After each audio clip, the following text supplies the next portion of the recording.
사도행전 15장 1절과 2절의 말씀을 같이 보겠습니다.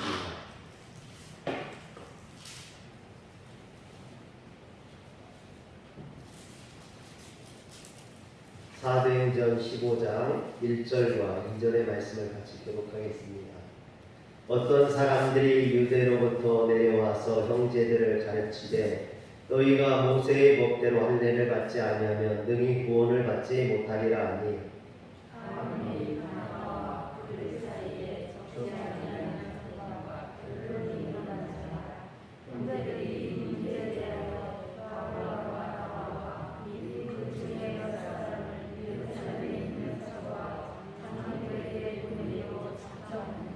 아멘. 할렐루야. 말씀을 전할 때만 제가 마스크를 좀 벗겠습니다. 여름이 되니까 더 숨쉬기가 좀 어렵고요. 또 우리 성도님들은 이미 다 주사를 맞으셨어요. 저하고 저희 집사람만 안 맞은 것 같아서 이제는 좀 마스크를 벗어도 되지 않을까 그런 생각도 듭니다. 우리가 제가 오면서부터 사도행전을 시작해서 지금 15장에 이제 들어갑니다.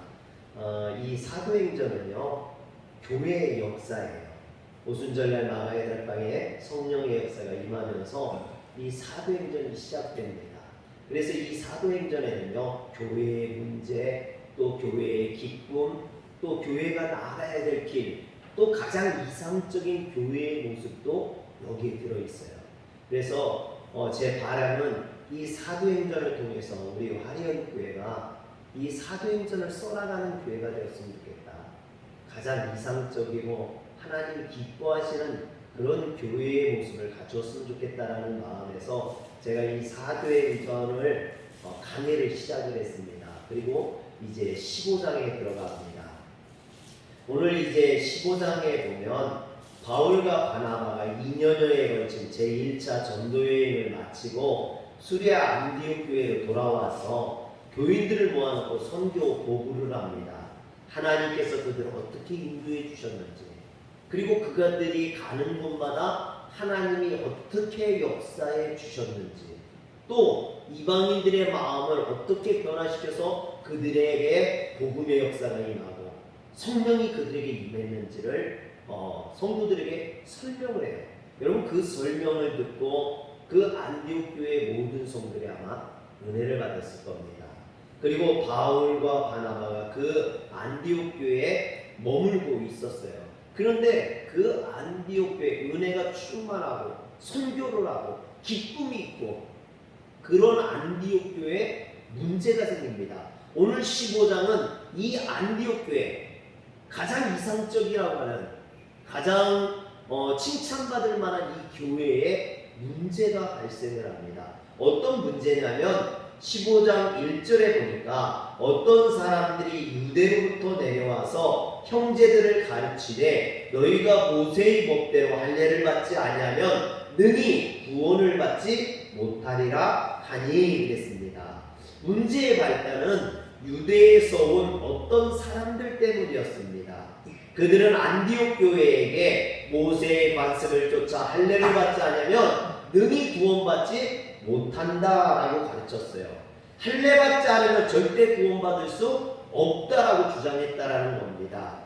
여러분 안디옥 교회가 어떤 교회입니까? 안디옥 교회는요 스데반의 순교에서 시작된 교회예요. 스데반의 순교로 예루살렘에 있는 성도들이 흩어져 가지고 핍박에 박해에 예루살렘 박해에 그들이 흩어지는 곳에서 복음을 전했습니다. 그리고 그 복음을 받아들인 구브로와 구레네 몇 사람들이 안디옥에 이르러서 거기에서 이방인들에게 복음을 전해서 탄생한 교회. 그래서 기독교 2000년 역사에 있어서 이방인들에 의해서 이방에 생겨진 최초의 교회가 안디옥 교회였어요. 그리고 선교사를 최초로 파송한 교회도 안디옥 교회였습니다. 그런데 이런 안디옥 교회에 문제가 생긴 거예요. 이방인인 그들이 유대인들의 복음을 받아들이고 그리스도인들이 된 것은 단 한 가지 이유 때문이었거든요. 뭐냐면 그들을 위해서 하나님의 아들이 이 땅에 오셔서 육신을 입고 이 땅에 오셔서 그들을 위해 십자가에 못 박혀 죽으시고 그들의 죄를 구원해 주셨다. 그들의 죄를 씻어 주셨다. 그래서 예수 그리스도를 믿기만 하면 구원함을 얻는다. 죄사함을 얻는다. 하나님의 자녀가 되는 권세를 누리게 된다라는 이 은혜의 복음, 이게 복음의 진수 아닙니까? 복음의 핵심이거든요. 이 복음의 핵심을 듣고 그들이 예수를 믿게 된 거거든요. 그런데 예루살렘에서 온, 유대에서 온 사람들이 할례를 받지 않으면 구원받을 수 없다라고 단정 지어보니까 이건 결단코 구원받지 못한다는 거예요. 할례를 받지 않고서는 아무리 예수를 믿어도 구원받지 못한다는 겁니다. 그러니 안디옥 교회 성도들이 혼란스러울 수밖에 없다라는 거죠. 여기에서 혼란이란 이런 거죠. 예수를 믿고 구원받았다라고 생각을 했는데 할례를 받지 않으면 구원받을 수 없다고 하니까 아무리 예수를 믿어도 할례를 받지 않으면 구원받을 수 없다는 말인가. 그러면은 예수를 믿은 우리들이 다시 또 할례를 받아야 되는가. 그렇다면 예수를 믿지 않아도 할례 받은 사람들은 구원받을 수 있다는 말인가. 여러분 이게 헷갈리는 거예요. 어려워지는 거예요. 그런데 여기에서 할례가 뭡니까? 할례라는 게 다른 게 아니에요. 아무것도 아니에요. 남자들 포경 수술이에요. 여러분 그게 무슨 특별한 것도 아니고 뭐 대단한 것도 아니에요. 하나님께서 유대인들에게 이 할례를 행하게 하셨던 것은요, 너희들을 내가 구원한 너희들은 나의 백성이다. 내가 선택한 백성이다. 내가 선택한 백성이기 때문에 너희들의 몸에 표시를 해서 할례를 받아서 너희가 하나님의 백성인 것을 나타내 보여라 라고 세상 사람들과 구별하기 위해서 그렇게 하라는 거였어요. 여러분 그게 무슨 의도 아니고 그걸로 구원받는 자랑거리가 아니라는 거예요.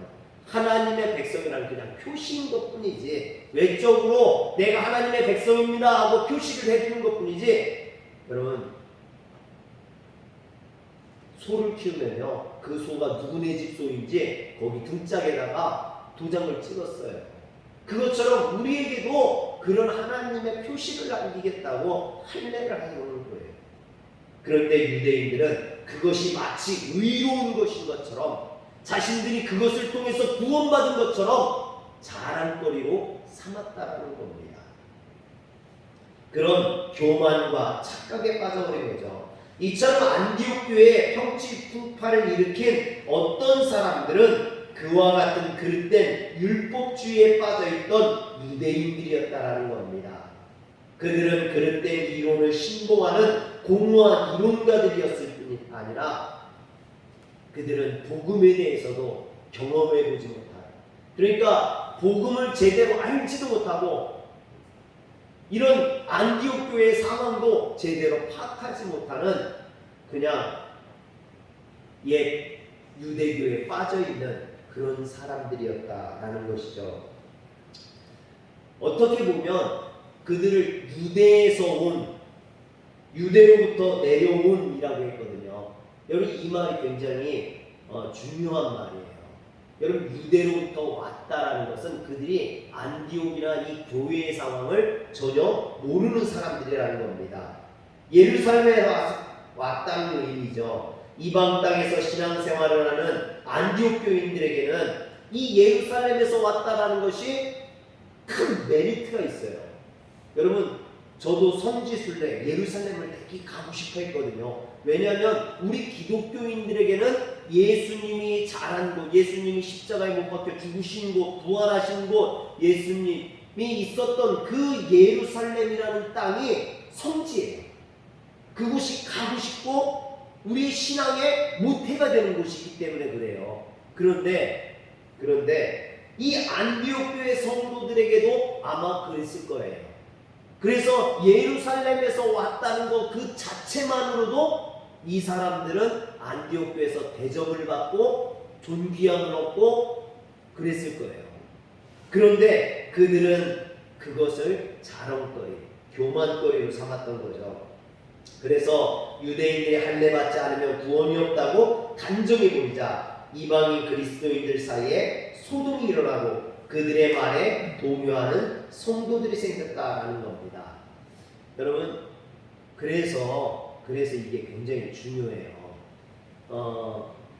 제가 이제 그 선교사 훈련을 받았어요. 저희 집사람도 선교사 훈련을 받다가 만났는데, 제가 선교사로 나가려는 목적 때문이 아니라 선교사 훈련을 받은 것은 선교에 대해서 잘 알아야 되기 때문에 그래요. 간혹 이런 선교의 어떤 선교지만의 어떤 특별함이 있거든요. 특수한 상황이나 환경이 있어요. 그런데 간혹 단기 선교나 또는 선교 후원교에서 와서 오히려 선교를 망치는 경우가 있어요. 어떤 경우냐면 단기 선교로 왔던 목사님들이나 성도님들이 그 선교지에 와가지고 보면은 아이들이 한국보다 못 살거든요. 가난하거든요. 그러니까 막 이렇게 그 거지 주듯이 막 돈을 주고 뭘 주고 막 그런 경우가 있어요. 근데 그러면요 선교에 방해가 돼요.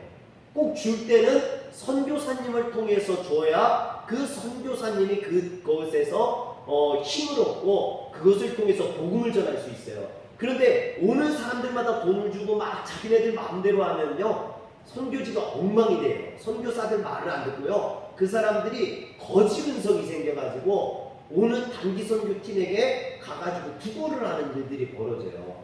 그래서 그러지 말게 선교사들이 미리 부탁을 해요. 선교사를 통해서 줄 수 있도록 뭘 주더라도 꼭 그렇게 해주시길 바랍니다. 부탁을 하는군요. 또 어떤 경우가 있냐면 한국에서 열심히 있다는 분들이 와가지고 선교지 환경을 생각 안 하고 막 우다 나가가지고 막 복음을 전하는 거예요. 그래가지고 막 절에도 가서 전하고 뭐 이 사람 저 사람 붙잡고 아무한테나 가서 전하고. 그런데 그러면 안 되거든요. 왜냐하면 현지 상황이나 여건이나 그 풍토나, 왜냐하면 이 사람들은 그냥 전하고 떠나면 끝이지만 선교사는 거기에서 살면서 그 사람들을 변화시켜야 되는 책임이 있거든요. 그렇기 때문에 와서 자기 열심 가지고 막 아무한테나 전하고 그러면은 정부나 또는 거기 있는 지역 사람들이 그 선교사를 배척하는 일이 생긴다라는 거예요. 그래서 꼭 선교지에 와서는 선교사의 말을 따라서 선교할 수 있어야 되는 거예요. 오늘 이 유대로부터 온 사람들도 마찬가지라는 거예요. 안디옥 교회 상황이나 그 구성원들의 어떤 특수한 상황은 생각지 않고 자신들이 예루살렘에서 온 것을 가지고 지금 할례받지 않으면 유대인들에게 하듯이 할례받지 않으면 구원받을 수 없다라고 이야기하니까 교회가 혼란하게 된 거예요. 저는 부흥회를 잘 하지 않아요.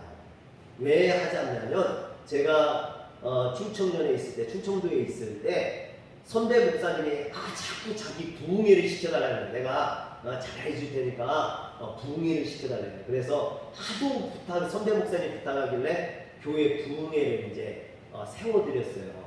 그랬더니 이분이 일찍 오셨어. 그래가지고 저한테 막 물어보시는 거예요. 교회에 뭐 문제는 없느냐, 누구 속 썩이는 사람은 없느냐, 왜 그러시냐고 그랬더니 담임 목사가 못하는 말을 자기가 대신해 줄 테니까 혹시 속 썩이는 사람 있으면 얘기하라고, 내가 혼내줄 테니까. 아니라고, 우리 교회는 그런 분 없다고, 우리 선배님들 다 좋다고.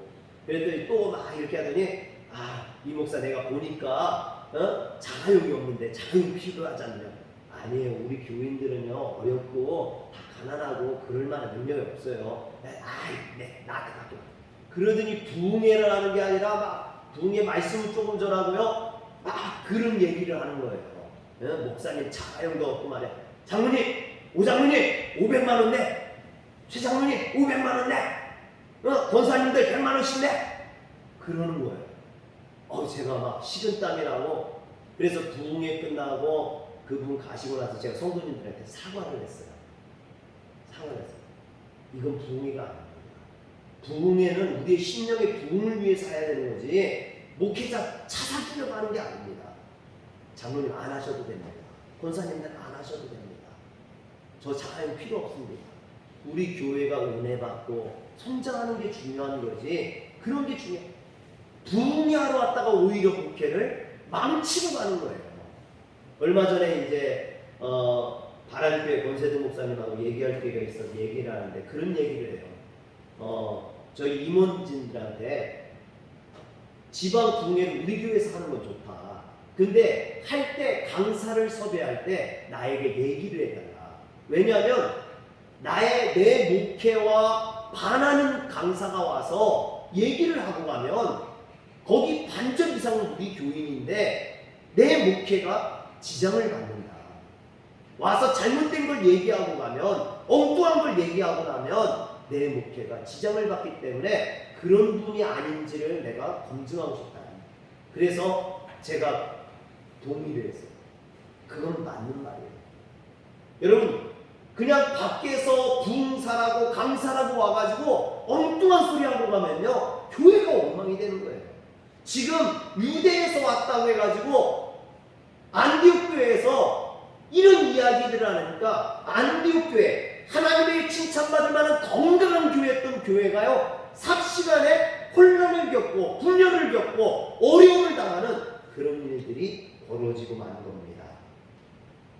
그래서 할례가 구원의 조건이라고 단정한 유대인들과 그 교회의 목회자였던 바울 사이에 적지 않은 다툼과 변론이 있었다는 거예요.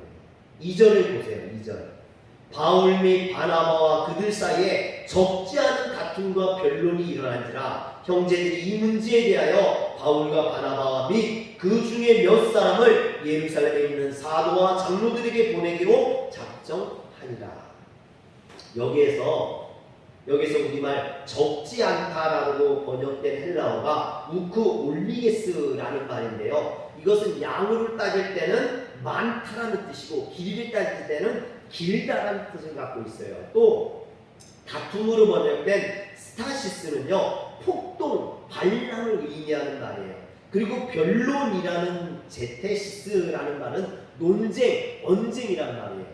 그래서 이 말을 조합해서 보면요 바울과 그 유대에서부터 온 유대인들 간에 이 다툼이 그냥 말싸움 정도가 아니라 폭동이 일어나듯이 거친 싸움이었다라는 거예요. 그것도 한두 번이 아니라 계속해서 이 문제가 불거질 정도로 그렇게 다툼과 싸움과 언쟁이 있었다라는 거예요. 바울이 막 분노하면서 그들에게 야단치고 싸웠다는 얘기예요. 여러분 바울이 한번 분노하는 모습을 보세요. 여러분 여기 있는 목회자가 막 분노하면서 싸우는 모습을 생각해 보세요. 제가 화내는 거 안 보셨죠? 여러분 제가 화내면요 진짜 무서워요. 인상도 고약하게 생겼잖아요. 얼마나 무서운지 몰라요. 근데 바울이요 그랬다라는 거 저는요 믿겨지지가 않아요. 그런 바울의 모습이 상상이 안 가요. 왜 그렇습니까? 바울은요 자신을 핍박하고 돌로 쳐 죽이는 사람들한테도 아무 소리도 안 하던 사람이에요. 여러분 교회에 다툼이 있고 문제가 있던 고린도 교회에게 고린도전서 13장 사랑장을 썼던 사람이 바울이에요. 바울. 여러분 고린도전서 13장 1절부터 3절 한번 저하고 교도할게요. 내가 사람의 방언과 천사의 말을 할지라도 사랑이 없으면 소리나는 부리와 울리는 꽹과리가 되고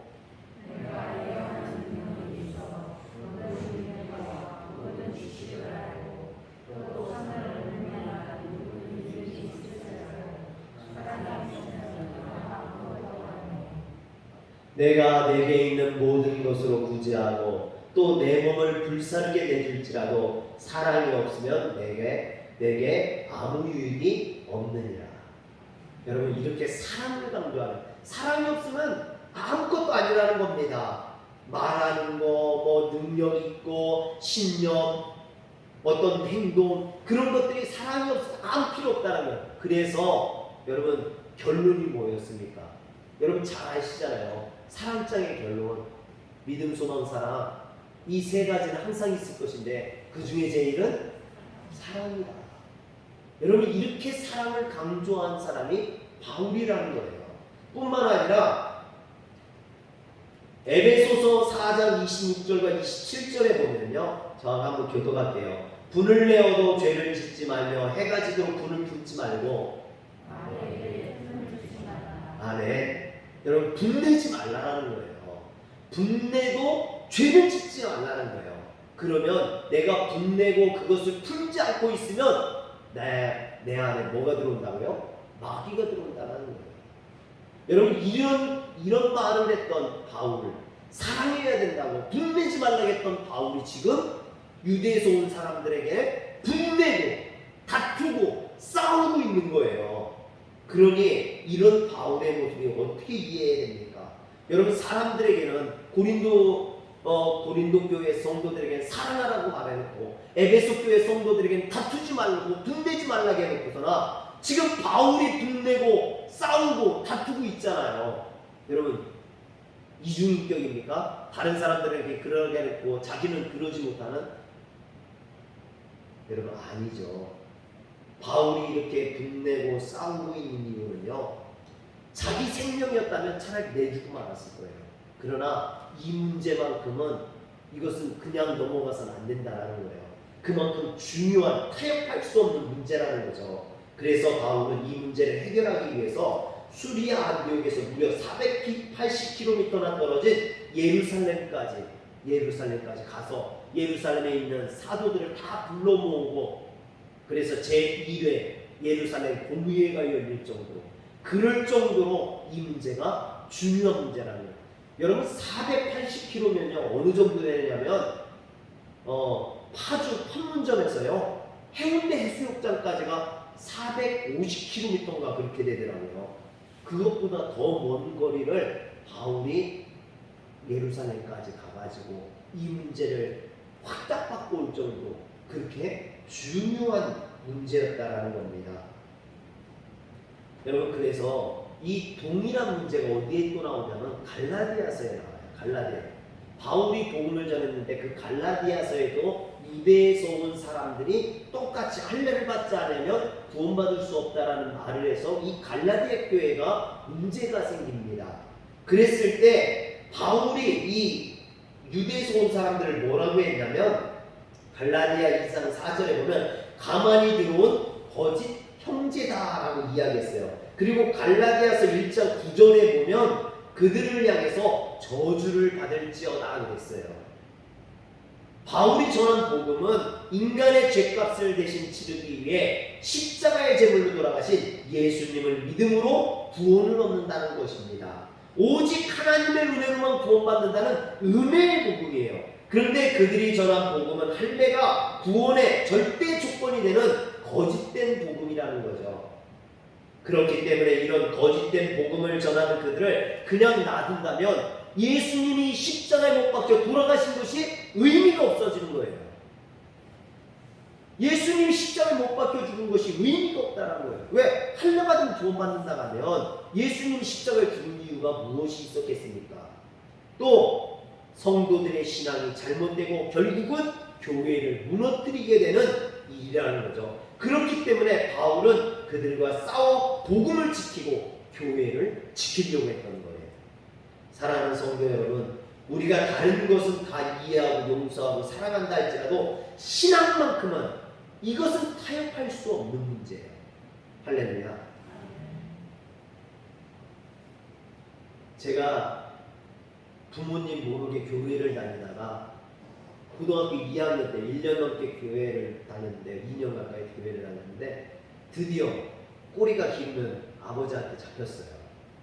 그리고 아버지한테 엄청 뇌를 맞았어요. 그리고 아버지가 얘기했던 것이 너 교회 다닐래? 그거였거든요. 근데 제가 아버지에게 한 말이요, 아버지, 제가 지금까지 아버지 말을 따르지 않은 것이 없었고 앞으로도 그럴 것이긴 한데 이것만큼은 제가 아버지 말을 따를 수가 없겠습니다. 그랬어요. 신앙은 포기할 수 없는 거예요. 여러분, 절대 믿음만큼은 포기할 수 없는 거예요. 다른 건 다 양보할 수 있어요. 다른 건 다 이해해 줄 수 있어요. 다른 건 다 내줄 수 있어요. 여러분, 달라면 다 줄 수 있어요. 그러나 신앙만큼은 줄 수 없는 거예요. 이것만큼은 양보할 수 없는 거예요. 사랑하는 성도 여러분, 그래서 우리는 이 신앙만큼은 지켜야 될 줄 믿으시길 바랍니다. 그렇다면 예루살렘에서 온 유대인들은 왜 이런 거짓 복음을 전하게 되었을까요? 그들은 일단 그들이 예수 그리스도의 복음을 제대로 깨닫지 못하고 있다라는 거죠. 유대주의에서 벗어나지 못하고 있는 그런 유대인의 전형적인 모습이라는 것을 깨달을 수 있고요. 또 한 가지는 그들이 이 안디옥 교회에 와가지고 이 안디옥 교회가 이방인 교회라고 했잖아요. 그 이방인들의 대접을 받으면서 그들이 예루살렘 교회에서 왔다는 것만으로도 자부심을 가지고 그리고 그들 위에 군림해야 되는데 사실 이 예루살렘에서 온 사람들보다 안디옥 교회가 더 크고 그들이 더 뜨겁고 더 열정적이고 복음에 더 열심이었어요. 여러분 그런데 예루살렘에서 온 이들이 그들의 대접을 받으면서 자신들이 그들보다 낫다는 걸 뭔가를 보여줘야 되는데 뭔가를 자랑해야 되는데 내가 큰 집이고 내가 큰 사람이고 내가 더 믿음 좋은 사람이고 내가 더 구원받은 사람인 걸 보여줘야 되는데 보여줄 게 없어요. 근데 딱 하나 있어요. 뭐예요? 할례받은 거. 할례받은 거. 그것밖에 없어요. 여러분 그래서 그들이 예루살렘에 와서 그것을 강조하게 됩니다. 그것을 자랑하게 됩니다. 그것만이 전부인 것처럼 말하는 거예요. 사실은 안디옥 교회가 더 뜨거웠어요. 안디옥 교회가 더 열심히 있었어요. 하나님 앞에 더 진실했어요. 사랑하는 성도 여러분, 오늘 우리 교회가 그런 안디옥 교회와 같은 뜨거움과 열심히 있기를 주의 이름으로 축원합니다. 그런데 한 가지 조심해야 될 건요. 우리에게 이런 거짓 교사, 거짓 선지자들이 온다는 거예요. 우리를 미혹하고 유혹하러. 그래서 예수님께서는 마태복음 24장 23절과 24절에 뭐라고 합니까? 그때 사람들이 너희에게 말하되 보라 그리스도가 여기 있다 혹은 저기 있다 해도 믿지 말라. 거짓 그리스도인들과 거짓 선지자들이 일어나 큰 표적과 기사를 보여 할 수만 있으면 택하신 자들도 미혹하리라. 이 말이 그대로 이루어지잖아요. 안디옥에 그대로 이루어진 거예요. 그때 사람들이 너희에게 말하되 봐라 구원의 병치가 여기 있다. 할례가 구원의 표시라고 이야기하잖아요. 거짓 그리스도인과 거짓 선지자라고 이야기하잖아요. 오늘 교회에도 이런 사람들이 들어와서 교회를 미혹합니다. 성도들을 미혹합니다. 교회들을 혼란 가운데 빠뜨립니다. 그래서 우리는 어떻게 해야 됩니까? 깨어 기도해야 돼요. 여러분 깨어 있어야 됩니다. 하나님의 말씀 가운데 바로 서 있어야 됩니다. 성령의 역사를 체험해야 됩니다. 그래야 바울과 바나바와 같이 교회를 지킬 수 있는 거예요. 내 신앙, 내 믿음을 지킬 수 있는 겁니다. 오늘 우리 화려한 교회가 이 복음 가운데 바로 서 있는 하나님 앞에 칭찬받는 교회가 되시길 주의 이름으로 축원합니다. 기도하겠습니다. 전능하신 하나님, 오늘도 우리를 미혹하고 우리를 넘어뜨리려고 하는 거짓 교사와 거짓 선지자들이 많이 나타나서 우리를 미혹합니다. 이 악한 세대에 우리가 신앙을 지키고 믿음을 지키게 하여 주옵소서. 다른 것은 다 내어준다 할지라도 우리의 신앙만큼은 타협하지 않게 하시고 우리의 믿음만큼은 타협하지 않게 하시고 내 신앙, 내 믿음을 꼭 지킬 수 있도록 주님 도와주시옵소서. 우리 주 예수님의 이름으로 기도합니다. 아멘.